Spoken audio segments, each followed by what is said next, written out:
Echocardiogram ni kipimo ambacho ni kama tu uchunguzi wa moyo kwa kutumia mawimbi ya sauti ultrasound. Wakati wa uchunguzi wa echocardiograph, kifaa maalum hutuma mawimbi ya ultrasound, na mawimbi yanayorudi kutoka kwenye moyo yanatumiwa kutengeneza picha inayoonyeshwa kwenye skrini kama echocardiogram. Katika echocardiogram tutaangalia muundo wa moyo na kwa kutumia mbinu nyingine kama vile uchunguzi wa Doppler na nyinginezo, tutaangalia jinsi moyo unavyofanya kazi.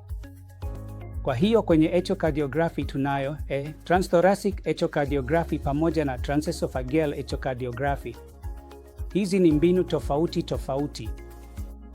Na kimsingi tukija kwenye mbili echocardiogram ambayo tunafanya mara kwa mara katika shughuli zetu za kila siku, ni echocardiogram ya vipimo viwili na inatupa uelewa wa vyumba mbalimbali vya moyo pamoja na muundo wa moyo na jinsi unavyosogea.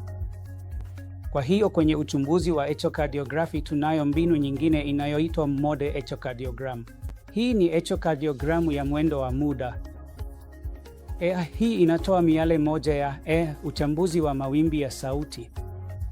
Kwa hiyo kwa kutumia hii mode echocardiography tutachambua vipimo mbalimbali kama vile ukubwa wa moyo, upana wa muundo fulani na urefu pamoja na kina chake. Tutachambua kwa namna hiyo. Wakati huo huo, kwenye uchunguzi wa Doppler tutachambua mwendo wa seli nyekundu za damu. Kutokana na hilo, tutachambua shinikizo mbalimbali ndani ya moyo. Na pia kuna njia nyingine kwenye mbili echocardiography inayoitwa uchunguzi wa color Doppler. Kwa hiyo, kwa kutumia color Doppler, yani kwa kuweka rangi kwenye seli za damu, tutaweza kuchambua kazi ya valvu mbalimbali, kama valvu fulani imebanwa au kama valvu hiyo inavuja.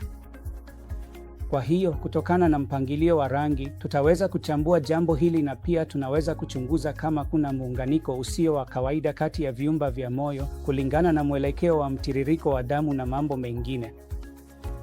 Kwa hiyo, kwa kufanya uchunguzi huu wa kina, kwa kutumia mode echocardiography na echocardiography ya vipimo viwili pamoja na uchunguzi wa Doppler na pia color Doppler, hivyo tutaweza kuchambua muundo wa moyo pamoja na kazi zake kwa undani mkubwa.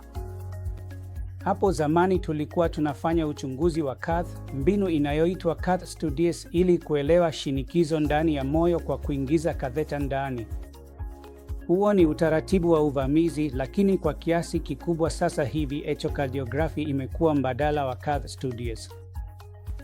Isipokuwa tu pale inapokuwa ni lazima sana, hatufanyi tena cath studies. Echocardiography imechukua nafasi ya karibu cath studies zote.